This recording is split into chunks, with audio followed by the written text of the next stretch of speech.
Why are you wasting your life?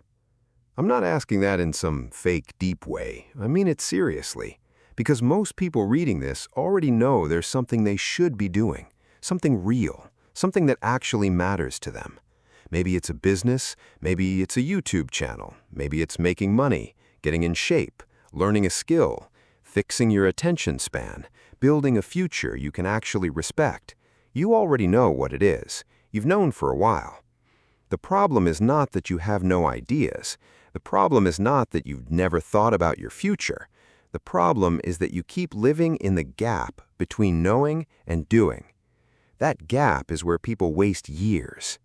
I'm John, and I lived in that gap for so long that I started to forget what action even felt like. The danger of the gap. You think about what your life could look like. You imagine yourself finally locking in, finally taking things seriously, finally getting momentum. In your head, it almost feels real. You can picture the version of yourself that actually stops messing around and builds something. But then that day ends, and nothing changed. You watched more videos, you thought more, you planned more, you scrolled more, you waited more. That's what makes this so dangerous. Wasting your life doesn't look dramatic. It looks normal, quiet, harmless. It looks like, I'll start soon. I just need more time. I'll get serious soon. That's how people lose years without noticing, not because they're stupid or incapable, but because they keep delaying the life they already know they want. Why this question hits so hard? Deep down, you already know this. That's why the question hits so hard. If you truly had no ambition, this wouldn't bother you. If you truly didn't care, you wouldn't feel uncomfortable reading this. But you do care. You do want more. That's exactly why it stings. You know there's more in you than you're doing right now. So at some point, you have to ask yourself honestly, why are you still wasting your life? The worst kind of wasting is not failing. Failing means you at least moved. You tried something. You put yourself in the game. The worst kind of wasting is sitting there, fully aware that you want more, and doing nothing long enough that it becomes your personality. When your own words stop meaning anything. You tell yourself you'll start tomorrow. You don't. You say next week will be different. It isn't. Do that enough times and something ugly happens. Your own words stop meaning anything. You become someone who says a lot and does very little. That destroys your confidence. Real confidence doesn't come from positive thinking or motivational videos. It comes from evidence, from seeing yourself do what you said you were going to do. That's why so many people feel weak, not because they were born weak, but because they've trained themselves into a pattern of hesitation. They've built a life where intention means nothing and action almost never comes. My own wasted years. I wasted about 3 years just thinking about starting. 3 years. Not building seriously, not properly trying, just thinking, planning, imagining, like one day I would magically become the version of myself that actually moved. I kept telling myself I would start when I was more ready, when I knew more, when I felt more certain. And while you're in that phase, it doesn't even feel like wasting time. It feels almost responsible. But looking back, I can see it clearly now. If I had started back then, even badly, even awkwardly, even with a terrible first attempt, I would be so much further ahead today. That's what waiting steals from you. It doesn't just steal time, it steals the version of you that could have already existed by now. All the progress you could already have, all the lessons you could have learned, all the momentum you could be sitting on, all of that gets delayed every day you choose to think instead of act.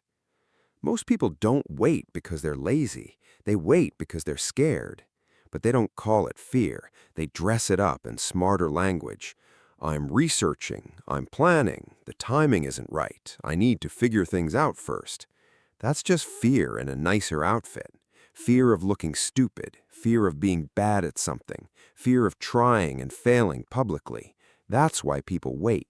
And the longer they wait, the smarter the excuses sound. The ugly stage is mandatory. Money usually comes after value. Value comes after skill. Skill comes after being bad for a while. There's no way around it. If you want to build something, a channel, a business, a skill, there is a stage where you are unknown, unimpressive, awkward, and learning in public.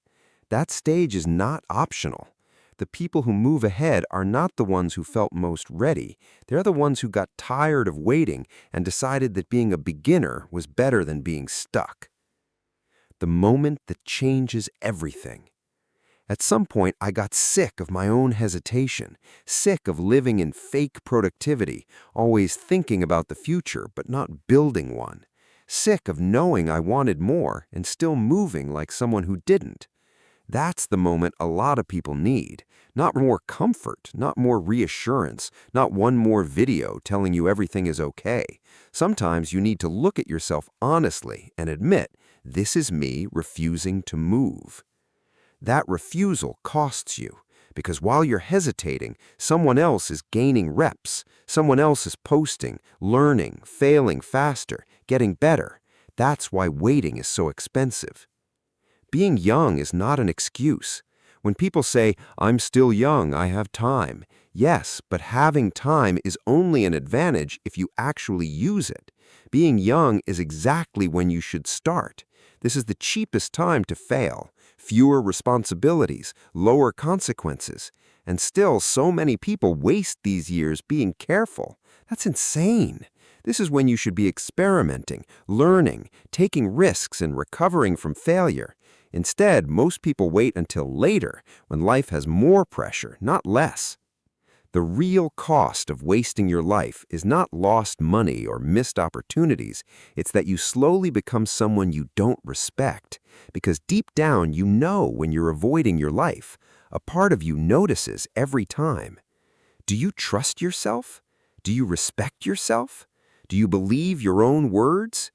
If the answer is no, that happened because of repeated self-betrayal. You taught yourself that your own standards mean nothing.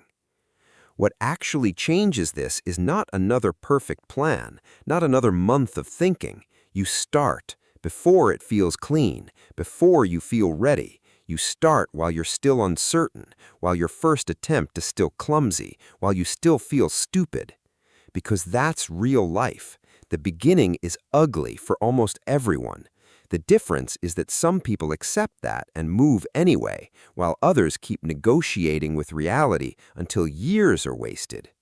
So I'll ask you one more time, why are you still waiting? The most painful thought is never, what if I fail? It's, why didn't I start when I already knew I should have?